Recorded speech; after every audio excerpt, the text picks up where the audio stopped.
आज से हम एक न्यू मानवा शुरू करने वाले हैं जिसका नाम है द होल यूनिवर्स कदल में।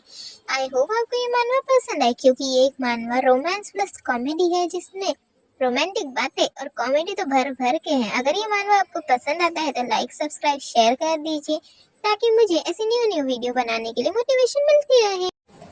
तो हम इस स्टोरी के आपके हीरो से जान पहचान करवा रहे थे। हाँ गाइस, आपने बिल्कुल सही पहचाना, यही हमारा मेन लीड है जिसके पिंक हेयर ब्लू आईज है और काफी ज्यादा प्यारा है दिखने में। और हाँ, मैं आपको बता देना चाहती हूँ कि ये एक ह्यूमन है। हाँ गाइस, बिल्कुल सही। प्लस ये एक स्ट्रेट मैन है, स्ट्रेट गाय है। और सबसे ज्यादा प्यारी बात ये है कि एक चेयरफुल है और फर्स्ट ईयर स्टूडेंट है अभी अकेडमी का। सेकंड मेनली से बता दूं, हाँ, देखकर आपको क्या लगता है ये किस बिस्टमैन होगा? ऑफ कोर्स गाइस, ये एक लेपर्ड है। सीरियसली ना, बहुत क्यूट है। तो ये कमांडर है जो कि सिल्वर एकेडमी में एक सिल्वर कमांडर है और plus S line blood line है। साथ ही साथ सबसे यंगेस्ट कमांडर है और जनरल भी हिस्ट्री का। और प्लस ये एकेडमी का टीचर भी है। थर्ड में इंग्लिश से आपकी जान पहचान करवा देती हूँ। ये एक एल्फ है और एक क्राउन प्रिंस भी, एम्परर और एम्परर का ओनली एंड ओनली सन है। और plus S line blood line है जो कि सिल्वर है, सिल्वर कैनल बीस्टमैन है। मतलब ये भी एक बीस्टमैन ही है गाइस, मगर आप इसे एक एल्फ जैसे भी ले सकते हैं। और ये एक थर्ड ईयर एकेडमी स्टूडेंट है। और फोर्थ से आप मिल जाएंगे कि ये काफ़ी ज़्यादा शरीफ दिखता है। कोई शरीफ नहीं है, अच्छे से देख लो इसका चेहरा गाइस, क्योंकि ये है हमारे जियांग का रूममेट और ये भी एक थर्ड ईयर स्टूडेंट ही है। और प्लस इसने बिजनेस मैन का बिजनेस माइंडेड दिमाग है गाइस इसका, इसलिए इसको अच्छे से याद रखना। तो फोर्थ मेन लीड हमारा है प्यारा सा जियांग का फ्रेंड। ये भी जियांग का ही फ्रेंड है और साथ ही साथ उसका रूममेट भी। Plus A rank blood line है। और हाँ गाइस, ये कैट बिस्ट मैन है और फर्स्ट ईयर स्टूडेंट है एकेडमी का। जिस क्लास में जियांग है उसी क्लास में है ये। तो सबके इंट्रोडक्शन तो हो गए हैं, तो स्टोरी शुरू करते हैं। स्टोरी की शुरुआत में ही हमें कुछ अलग सा ही सीन दिखाया जाता है। हाँ गाइस, लान को दिखाया जाता है जो कि और किसी के ऊपर नहीं, हमारे जियांग के ऊपर है। और कहने लगता है कि आखिर तुम्हें यहाँ पे किसने भेजा है, मुझे जल्दी से बताओ। मगर हमारे जियांग को तो कुछ समझ में ही नहीं आ रहा था कि आखिर ये किस की बात कर रहा है। और कहता है कि मुझे यहाँ पे किसी ने भी नहीं भेजा है। और बाय द वे, आखिर तुम हो कौन, मुझसे ऐसे सवाल पूछ रहे हो? ये सारी चीजें हमारा जियांग पूछ रहा है क्योंकि वो भी इतना कंफ्यूज है कि आखिर भाई मैं यहाँ पे फंस कैसे गया। अगर आपको ये सारी चीजें जाननी है तो इस स्टोरी को पूरा देखिए कि जियांग यहाँ पे कर क्या रहा है और हमारा लियोन उसके ऊपर कर क्या रहा है। तो हम लोग आगे के चैप्टर शुरू करते हैं। वो पूछता है कि बड़े से बड़े जो फिजियोथेरेपिस्ट थे वो भी मेरी हेल्प नहीं कर पाते थे। मैं कभी भी किसी के साथ फिजिकली नहीं आया और ना ही मैंने ऐसा कोई काम किया है।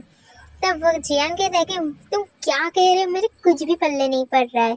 और वैसे भी मैं यहाँ पे कभी भी अपने मन से नहीं आया था, मैं गलती से यहाँ पे आ गया।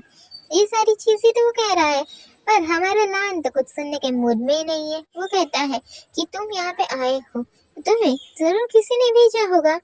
मगर लान ये सारी चीजें उसको ही टच करते हुए कह रहा होता है, मगर जियांग तो कुछ बोलने की हालत में रहा नहीं बेचारा अपना बंदा। तभी अपना लान उसके पास जाके कहता है कि मुझे तुम पे बिल्कुल भी यकीन नहीं है, मुझे तुम्हारी सर्च करनी पूरी की पूरी बॉडी को सर्च करना पड़ेगा कि कहीं तुमने कहीं हथियार तो नहीं छुपाए, ना ही कोई गैजेट। तब हमारा लान कहता है कि नो प्लीज, मुझे डोंट टच मी, मुझे यहाँ पे टच बिल्कुल भी मत करो। जैसे ही वो टच करने जा रहा होता है तभी हमारा लान भाई पहले ही इनिशिएटिव ले लिया और कहता है कि आई एक्सेप्ट इट, मुझे तुम्हें एक्सेप्ट करता हूँ। और वो उससे किस कर लेता है। तभी हमारे जियांग को एक आइडिया आता है और वो मन ही मन में सोचता है कि ब्यूटी प्लस ब्रेन का दिमाग लगाया जाए गाइस। तो वो सोचता है कि मैं जल्दी से इसको यहाँ पे नॉकआउट कर देता हूँ अपने चाम में फंसा के, और इसे जल्दी ही नॉकआउट कर दूंगा, ऐसे वो सोच रहा होता है। तभी हमें जियांग की बातें बनाई जाती है, सुनाई जाती है कि वो यहाँ पे कैसे आया। इसके लिए आपको 1 घंटे पहले चलना होगा पास्ट में। तो हमें काफी बड़ी बड़ी बिल्डिंग दिखाई गई है, साथ ही एक एरोप्लेन, नीला आसमान और काफी ज्यादा हाईटेक सिटी है ये, जो कि काफी ज्यादा खूबसूरत भी दिख रही है। तो हम कहानी की शुरुआत में आते हैं, जहाँ पे हमें कुछ हॉस्पिटल का सीन दिखाया जाता है। हाँ, कुछ बेस्टमैन गाइस दिखाए जाते हैं, जो कि कुछ डॉक्टर्स होते हैं। आई थिंक ये वुल्फ डॉग और समथिंग कोई बेस्टमैन है, इतना कुछ जानना ज़रूरी नहीं है इनके बारे में। वो सारी चीज़ें कह रहे होते हैं कि आखिर क्या ये सच में एक बेस्टमैन है, इसे एक बार फिर से चेक करो।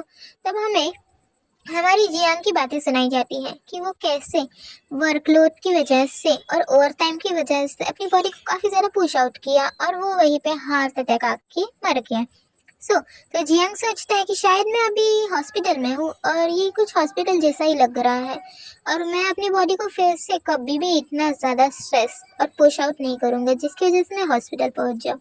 गाइस, उसको अभी तक नहीं पता है कि वो असल में एक बेसमैन के वर्ल्ड में आ चुका है। वो लिटरली तो ये सारी चीजें सोच ही रहा होता है। तभी जो डॉक्टर्स रहते हैं, मतलब वो एनिमल डॉक्टर, वो उसके कपड़े निकाल के उसे चेक ही करने वाले होते हैं कि तभी जियांग वहां से उठ जाता है और कहता है कि आखिर तुम लोग मेरे साथ क्या करने की कोशिश कर रहे हो और मैं हूँ कहाँ पे। ये सारी चीजें जैसे ही वो बोलता है, वो डॉक्टर वहां से पीछे हट जाते हैं और कहते हैं कि रुक जाओ पेशेंट, रुक जाओ। मगर जियांग तो किसी के बारे में सुनने वाला था नहीं, तो वो लेता है अपने कपड़े और भागता है दरवाजे से। बीच में वो डॉक्टर चिल्ला रहा है कि पेशेंट तुम कहाँ पे जा रहे हो, कहाँ पे जा रहे हो। पर जियांग कहता है कि गेट आउट, मैं जा रहा हूँ, गेट आउट, मैं जा ही रहा हूँ। मतलब इस भागते भागते जैसे ही वो देखता है कि आजू बाजू में भाई पूरे के पूरे ही बीस्ट मैन से, मतलब उसे एनिमल ही एनिमल दिख रहे हैं, तो वो घबरा जाता है और कहता है कि समथिंग रॉन्ग, कुछ तो गलत है यहाँ पे। और वो भागते ही रहता है। जो सामने दिखता है उसे वो सारे के सारे बीस्ट मैन ही होते हैं और पेशेंट होते हैं। तो ये सारी चीजें, और वो एक फाइंड आउट, मतलब एक प्लेस फाइंड आउट करता है और वहाँ पे थोड़ी देर के लिए छुप जाता है। हमें आधे घंटे के बाद का सीन दिखाया जाता है, जहाँ पे बड़ी सी टीवी पे बताया जाता है कि आज न्यू ईयर है और हम लोग आज एक सेलिब्रेट करने वाले हैं, अगस्त 25 है। तो जियांग भी इन सारी खबरों को सुन रहा होता है और वो सोचता है कि क्या न्यू ईयर, और मैं यहाँ पे कैसे आ गया।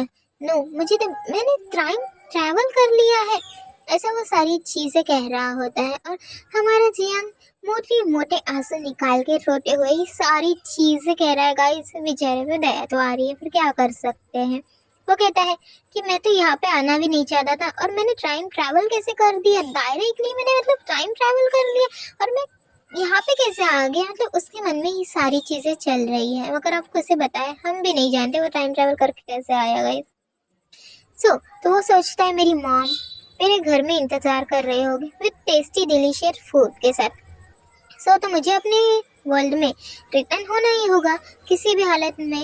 ये सारी चीजें वो काफी ज्यादा ही सीरियसली सोच रहा है। हाँ, मैं पहले बता रही हूँ। सो तो वो सोचता है कि आज 25 अगस्त है, मतलब ये सारी चीजें वो टीवी में चल रही है और वो सुन रहा है। तभी टीवी रिपोर्टर एक अनाउंसमेंट करती है, जो इंटरस्टेलर यूनाइटेड अकेडमी है उसमें टाइम मशीन, हाँ गाइस, टाइम मशीन का शोध लग चुका है। तो वो कहता है कि टाइम मशीन, मुझे तो जल्दी से जल्दी वहाँ पे जाना होगा और उस टाइम मशीन में बैठ के वापस जाना होगा मेरी दुनिया में। वो कहता है कि मैं जल्द से जल्द उस टाइम मशीन को ढूंढने जाऊंगा, मुझे यहाँ से भागना ही होगा। वैसे उसको सामने दरवाजा दिखता है और वो वहां से भागने ही लगता है कि हाँ तभी वो दरवाजे के पास पहुंच ही गया होता है कि तभी टीवी पे रिपोर्ट आती है कि एक पेशेंट, मतलब एक डिसेबल बीस्ट मैन हॉस्पिटल से भाग गया और उसका मानसिक संतुलन ठीक नहीं है। वैसे जैसे ये खबर वहाँ के दो गार्ड सुनते हैं, वो उसके पीछे लग जाते हैं और उसके पीछा करने लगते हैं। उसे कहते हैं कि वहाँ से रुक जा। पर अपना भाई जियांग किसी की बात कहाँ सुने, वो तो भागने लगता है और भागने ही लगता है। उसके पीछे ये दो गार्ड और अपना जियान भाई आगे आगे। अब क्या करे, जियान भाई आगे आगे, गार्ड पीछे पीछे, और वो उनसे डरते भागते जा ही रहा होता है। उसे तभी एक दरवाजा मिलता है जहाँ से वो अंदर चला जाता है और वो यहाँ पे इस पागल इंसान के बस में आ गया। ये सारी चीजें वो हमें बता चुका है गाइस अभी। तो अभी का हाल देखते हैं कि हमारे लियोन ने तो उसका, आई मीन लान ने उसका काफी ज्यादा बुरा हाल कर दिया होता है और कहता है कि क्या तुम यहाँ से जाना चाहते हो। और लान तो कम लंबी लंबी सांसें लेते हुए उसको काफ़ी ज़्यादा फैसिनेटेड नज़र से देख रहा होता है, मानो जैसे उसे छोड़े ही ना, और उसकी बॉडी को ही वैसे ही टच करने लगता है। हमारे हीरो की बॉडी काफ़ी ज़्यादा सेंसेशन होती है, मतलब सेंसरी होती है। तो वो काफ़ी ज़्यादा ही क्वाइटली आवाज़ करने लगता है। तभी वो कहता है लान कि तुम्हारी बॉडी तो ये नहीं चाहती, इसलिए मैं नहीं छोड़ने वाला। तभी ये हमारा हीरो कहता है कि यू लुनेटिक मैन, मैं यहाँ पे पागल सा फंस गया हूँ और ये अनरीजनेबल मुझे रीज़न दे रहा है। मतलब क्या मैं कहूँ, मुझे यहाँ से जल्द भागने का तरीका सोचना होगा। तभी हमारा एमसी, जो कि मैंने पहले ही बताया था, उसे जाम में फंसाने की कोशिश कर रहा है गाइस। तो वो कहता है कि तुम सही हो, मुझे यहाँ पे ज़रूर किसी ने भेजा है और जो तुम चाहो मेरे साथ कर सकते हो। लान को अपनी मीठी मीठी प्यारी प्यारी बातों में वो उलझाने लगता है और उसे सीरियस करने लगता है। लान भी जैसे ही सीरियस होने लगता है वैसे ही बाजू में रखा हुआ कप उठता है और लान के सिर पे जोर से लगता है, जिसकी वजह से लान तो बंदा भाई अपना बेहोश और अपना जियांग एक काफी ज्यादा राहत की सांस लेते हुए कहता है, हुफ, फाइनली इस पागल बंदे को, इस लुनेटिक को मैंने सबक सिखा दिया।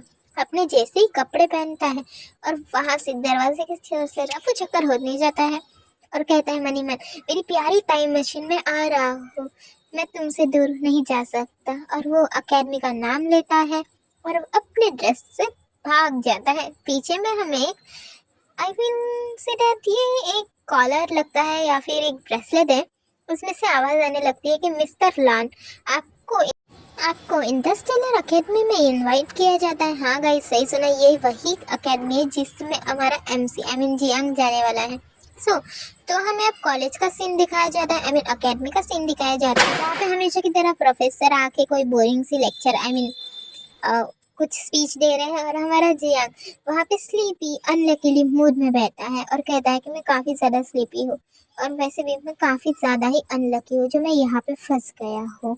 इन सारी चीज़ें तो वो अपने मन ही मन में सोच रहा होता है और कहता है कि मैं इस अकेडमी से टाइम मशीन की वजह से आया हूँ और मुझे अच्छा है कि अपने बॉस से रिकमेंडेशन मिल गया, जिसकी वजह से मैं यहाँ पे आ पाया। तो हमारा लान इस अकेडमी में कैसे आया, इन जानने के लिए तो आपको कुछ दिन पीछे जाना पड़ेगा। तो हमारे लान को दिखाया जाता है और उसके सामने वही बेसमैन डॉक्टर होता है जो कि कहता है, तो तुम्हारे पास कोई डॉक्यूमेंट नहीं है और तुम्हें एक अमेशिया हो गया है, मतलब भूलने की बीमारी हो गई है। तब हमारा लान कहता है, हाँ डॉक्टर, मुझे भूलने की बीमारी हो गई है और मैं प्रॉमिस करता हूँ कि मैं सोसाइटी को बिल्कुल भी हार्म नहीं करूँगा। प्लीज़ मुझे यहाँ से जाने दीजिए और मैं यहाँ पे नहीं रहना चाहता हूँ। इन सारी चीज़ें वो कह रहा होता है। तभी डॉक्टर कहता है कि भाई हम तुझे वैसे भी रखने भी नहीं वाले थे। तब जियान कहता है, क्या तो मैंने इतना सब कुछ फालतू में बोला। तब वो कहता है डॉक्टर कि वैसे तो मैं तुम्हें अकेडमी में भेज सकता हूँ और हमारे रूल के हिसाब से ये हर स्टूडेंट को जो बड़ा हो चुका है उसको अकेडमी जाना ही होता है। इन सारी चीज़ों को वो बता रहा होता है। तभी जियांग भी कहता है, थैंक यू डॉक्टर, आप तो मेरे गार्डियन हैं। और उसको एक नोटबुक देता है जिसमें सारी रिकमेंडेशन आई मीन वो सारी चीज़ें होती है जो जियांग की ज़रूरत होती है। और कहता है कि हालांकि अभी रियल में अकेडमी ने टाइम मशीन जैसा आविष्कार किया है पर वो सक्सेसफुल भी हुआ है और पब्लिक को उसे दिखाने के लिए भी जाना होगा। अच्छा है कि तुम्हारे जैसे स्टूडेंट वहाँ पे हो। तब कहता है जियांग कि हाँ डॉक्टर, मैं ज़रूर जाऊँगा और प्लीज़ क्या आप मुझे वहाँ पे जाने का रास्ता बता सकते हैं, मतलब रिकमेंडेशन मांग रहा है उससे। इन सारी चीज़ों को वो सोचता है और वो वहीं पे मतलब अब अकेडमी में है। तो उसके बाजू में ही कोई गुस्सा जाता है। गाइस मुझे जल्दी से कमेंट करके बताओ कि आखिर ये कौन है, क्योंकि इसका बहुत इंपॉर्टेंट रोल हो रहा है। हाँ, तो अपना जियांग तो अपनी सपनों की दुनिया में आई मीन सोच की दुनिया में गुम सफर है, तो उसको हम लोग बाजू में छोड़ दे क्योंकि अभी तो वो शॉक होने वाला है। और कहता है मनी मन जियांग कि मैं काफ़ी ज़्यादा लकी हूँ कि मैं इस स्कूल में आई मीन इस यूनिवर्सिटी में इस अकेडमी में सक्सेसफुली आ पाया और मैं काफ़ी ज़्यादा ही जल्दी में हूँ कि मैं उस टाइम मशीन को कब देखूँ और कब जाऊँ। तभी हमें किसी की आवाज़ सुनाई जाती है और जैसे ही आवाज़ जियांग के कानों में पड़ती है तो हमारा जियांग शॉक हो जाता है क्योंकि और कोई नहीं, हाँ बिल्कुल सही पहचाने, अपना लान है। भाई 1-2 हफ्ते पहले वन नाइट स्टैंड और यहाँ पे कॉलेज में एंट्री। तो गाइस अब सोच लो कि लान का सफर और जियांग का सफर, भाई बस आई कांटेक्ट होने की देर है, क्योंकि अगले एपिसोड में तो हमें पूरा बवाल दिखाने जाने वाला है। अगर आपको ये एपिसोड पसंद आता है तो मेरे चैनल को भर भर के लाइक कर दीजिए, ताकि मैं इसका जल्द से जल्द नेक्स्ट एपिसोड बन जाऊँ, निकाल लूँ। और थैंक यू सो मच इस पूरे एपिसोड को देखने के लिए। नेक्स्ट एपिसोड इसका जल्दी ही आ जाएगा, तो आई होप आपको ज़्यादा वेट करने की ज़रूरत ना पड़े। Bye guys.